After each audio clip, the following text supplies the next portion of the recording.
All right, you degenerates, strap in, because today we're diving headfirst into the shitstorm that was the 2022 Winter Olympics in Beijing. Sounds promising. You know, that place that's so goddamn desperate for attention, they decided to be the first city to host both the Summer and Winter Olympics. Yeah, they really wanted that gold star, didn't they? Fucking pathetic. Right. We're mainly using Wikipedia as our source today, so be prepared for some prime bullshit. It's not like Beijing was the only city throwing a tantrum to get those games. Oh, is that right? The whole bidding process was a shit show. Speaking of shit shows, remember how Norway was supposed to host, then pulled out like a goddamn prima donna? What the hell was that all about? Well, the IOC basically decided to treat Norway like their own personal piggy bank. Oh, really? They demanded extravagant cocktail parties at the Royal Palace, special lanes on every single road, and total control over all the advertising. Just as those guys are assholes. They basically wanted to pimp out Oslo for their own profit.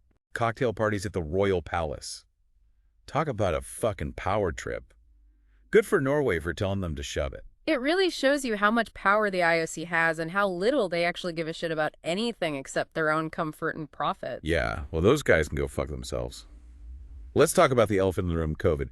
That shit fucked up pretty much everything, including the Olympics. You're telling me. It completely changed the game. Qualifying for events like curling and hockey went completely haywire, and they had to come up with this insane closed-loop system. Closed-loop system? What the fuck is that? Some Orwellian bullshit. Basically, it meant locking up everyone involved, the athletes, all the staff, the media, in this biosecure bubble for the whole Olympics.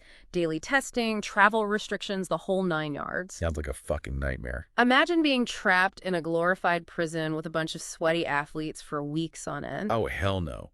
Those athletes must have been thrilled, stuck in a petri dish with a bunch of people who could have COVID. Yeah, thrilled is probably pushing it. I bet. But I think most of them understood why it was necessary, even if it meant some athletes missed out because of a positive test, even if they were actually fine. Speaking of missing out, remember how the NHL was all, yeah, our guys aren't going? Yeah, the NHL and the Players Union were initially all gung-ho, but then they chickened out because of COVID concerns. I can't say I blame them. Can you imagine being so good at hockey that you could just skip the Olympics? Must be nice. It definitely shows you how much the NHL prioritizes their regular season and playoffs. All right, enough about the pandemic and hockey drama. Let's talk about China flexing its tech muscles during these games. What'd they come up with? China went all out with some next-level tech. Did you know they built a high-speed rail line from Beijing to Zhangjiakou, where all the mountain events were? No way. They could get people up to the slopes in less than an hour. 50 minutes, to be exact. That's incredible. My commute takes longer than that, and I only live like 10 miles away. And get this, they even had a special Olympic train with a built-in TV studio. A TV studio on a train? That's some serious next-level shit right there. China really spared no expense trying to impress the world. But let's cut the crap and get to the main event, the sports. This time they even threw in a few new ones. They added men's and women's big air freestyle skiing and women's monobob. Monobob sounds pretty badass, don't you think? Hell yeah, it does. But you can't have the Olympics without some juicy controversies. Oh, no, of course not. You always have your doping scandals and your judging disputes, all the usual suspects. Right. But that whole Kamila Valieva situation was a whole other level of messed up. Absolutely. Valieva, the Russian figure skater, tested positive for a banned substance, which threw the whole figure skating competition into total chaos. I bet. It sparked a huge debate about doping, fairness, and all the insane pressure that's put on these young athletes. I mean, the whole thing was a complete shit show. It definitely raised some uncomfortable questions about the anti-doping system and the well-being of young athletes in these high-pressure sports. Speaking of high-pressure situations, remember how the U.S. basically gave China the finger with their diplomatic boycott? Yeah, the U.S. made it clear they weren't sending government officials to the games because of China's absolutely atrocious human rights record, especially their treatment of the Uyghurs. Yeah, the whole Uyghur situation is seriously fucked up. It's hard to ignore that shit when you're talking about a global event like the Olympics. It definitely cast a shadow over the games, forcing people to confront the very real and uncomfortable reality of China's human rights abuses. Okay, let's take a breather for a sec, and we'll come back to unpack this whole boycott situation and how it all played out. I'm really curious to hear what your take is on how China reacted to being called out on the world stage. So China got publicly shamed with that U.S. diplomatic boycott. I bet they were pissed. How did they react? Oh, they were fuming. They threw a massive hissy fit, accusing the U.S. of politicizing the Olympics and violating the Olympic Charter. They even tried to play it cool, saying the U.S. wasn't officially invited anyway. Oh, yeah. Like, anyone believes that. Sour grapes? Much. Honestly, who gives a shit what the Chinese government thinks? They've got a track record longer than the Great Wall when it comes to human rights violations. Yeah, it's definitely hard to reconcile the whole peace and harmony bullshit of the Olympics with a host country actively committing atrocities. It's like putting lipstick on a pig, right?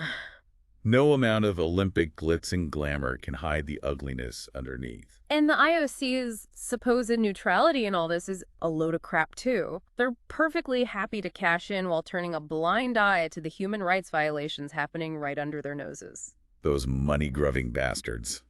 The Olympics have always been tangled up with politics, but it feels like it's gotten way worse lately. It's a debate that's not going away anytime soon. Speaking of debates, what about the environmental impact of this whole thing? They built all this shit in a place that barely sees any real snow. Right. They use millions of gallons of water to make artificial snow for the Winter Olympics. Talk about a sustainability nightmare. It's pretty ironic, isn't it? A Winter Olympics with barely any real winter? What a joke. The irony isn't lost on a lot of people. And it's not just the water usage. Artificial snow is harder and icier, which makes it more dangerous for athletes. So they're basically skiing and snowboarding on ice rinks. Sounds like a recipe for disaster. It's a trade-off that many find troubling. And don't even get me started on all the coal-powered electricity they use to build this stuff. Planting a few trees doesn't magically erase their massive carbon footprint. Hosting the Olympics, especially a Winter Olympics in a place that has to fake winter, has a huge environmental impact.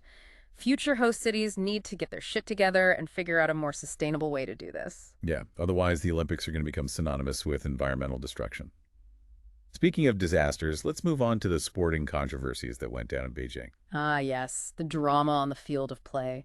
There were a few incidents that really got people talking: questionable officiating, accusations of bias, and athletes getting screwed over by the rules. Yeah, some of the calls were total bullshit, like those South Korean speed skaters who got disqualified, and that whole mess with the 5,000-meter relay. The South Korean team even filed an official complaint with the Court of Arbitration for Sport because they felt the rulings were totally unfair. It's like the refs had it out for them or something. And what about those snowboarders who got robbed by the judges? That was some blatant bullshit. There were definitely accusations of biased judging in some of the snowboarding events. People were saying the scoring system was too subjective and open to manipulation. It's fucked up that these athletes train their asses off for years, only to have some random judge screw them over. It exposes the challenges of judging subjective sports, where personal opinions can influence the outcome. It's a constant source of controversy. For sure. But let's not forget about the athletes who were stuck in those quarantine hotels. I heard those places were a total shit show. The conditions in those hotels were a nightmare, with athletes complaining about the food, facilities, and the whole experience.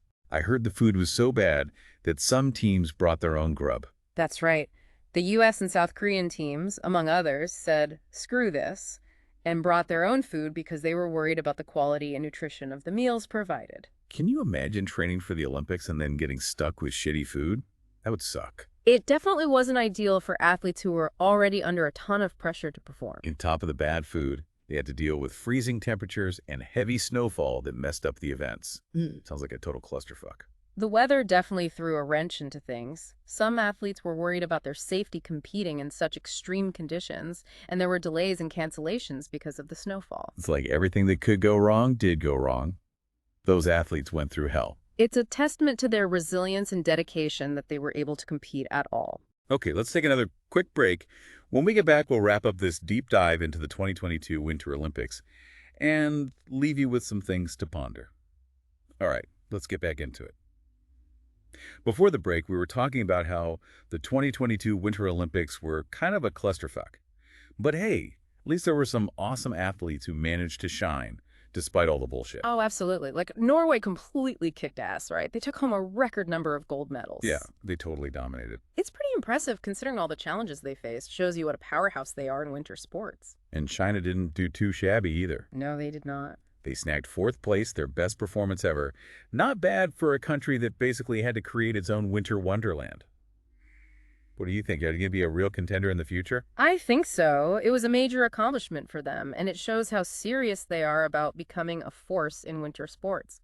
Don't be surprised if they give Norway a run for their money in the next Olympics. Yeah, watch out, world. China's coming for those medals. But let's not kid ourselves. This Olympics was a shit show. Between the diplomatic boycotts, the human rights violations, the doping scandals, and all the other controversies, it was a total mess. Do you think the Olympics can ever go back to being about, actual sports and athletic achievement? It's hard to say. I mean, the Olympics have always been intertwined with politics and social issues, but it feels like it's gotten way worse lately. The IOC needs to figure out how to address these problems head on if they want the games to remain relevant and respected. I think they also need to find a way to make the games more sustainable. I mean, using millions of gallons of water to make fake snow in a place that's basically a desert, come on, that's just irresponsible. Absolutely. They need to prioritize the environment and think about the long-term impact of these massive events. All right, folks, that about wraps up our deep dive into the dumpster fire that was the 2022 Winter Olympics. It was a wild ride, wasn't it? We hope you learned some shit, had a few laughs, and maybe even got a little pissed off along the way. It's important to stay informed and to keep asking those tough questions. That's how we hold those in power accountable. Until next time, stay curious, stay informed, and don't let the bastards grind you down. Peace out.